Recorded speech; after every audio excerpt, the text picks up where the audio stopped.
Seit ich ein Kind war, wollte ich die Umwelt schützen. Mein Traum war es, im Naturschutz zu arbeiten. Ich habe meinen Traum erfüllt.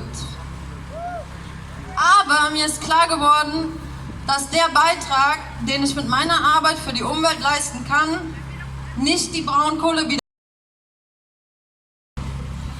Solange Umweltschutz zwar oben auf der politischen Agenda, aber ganz unten bei den wirtschaftlichen Interessenvertretern steht, ist Naturschutz in diesem System vergeblich.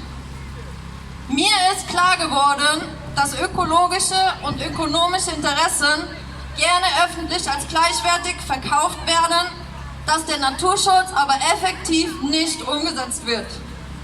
Mir ist klar geworden, dass wir uns alle etwas vormachen.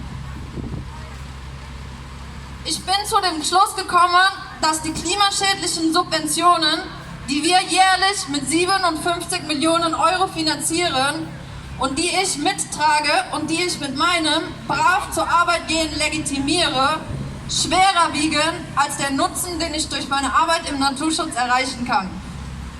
Darum habe ich mich seit dem 20.09. entschieden, jeden Freitag mit euch zu streiken.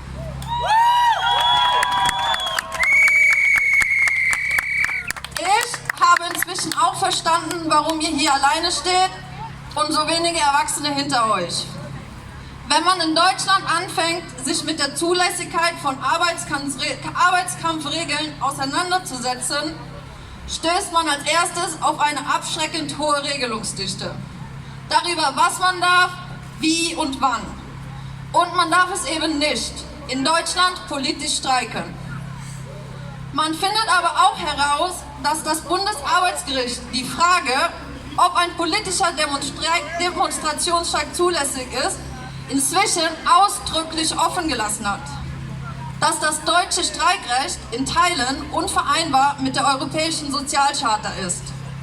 Dass das Verbot von politischen Demonstrationsstreiks unvereinbar ist mit internationalem Recht und den Regeln der Internationalen Arbeitsorganisation.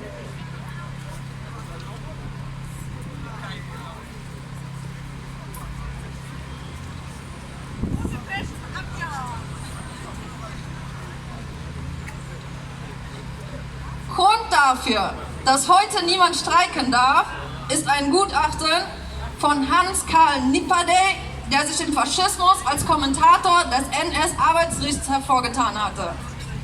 1952 erfand er die unternehmerische Persönlichkeit und deren Grundrecht, sich zu entfalten. Ihr zu folgen sei erste Bürgerpflicht. Darum ist heute kein Erwachsener hier.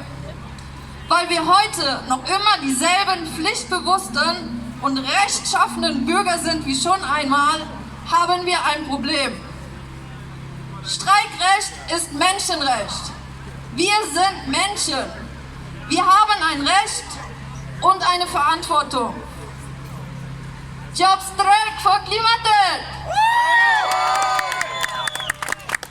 Und noch eine terminliche Ankündigung an jedem ersten und dritten Dienstag treffen sich ein paar Students for Futures mit Klimabewegungsaktivisten und Gewerkschafterinnen mit dem Ziel, die Debatte um den politischen Streik in Deutschland voranzubringen und lohnabhängigen Beschäftigten eine Teilnahme an den Freitag-Demos zu ermöglichen. Wenn ihr wollt, sprecht mich gerne an und kommt dazu, entweder jetzt gleich oder nächste Woche bin ich auch wieder da. Danke!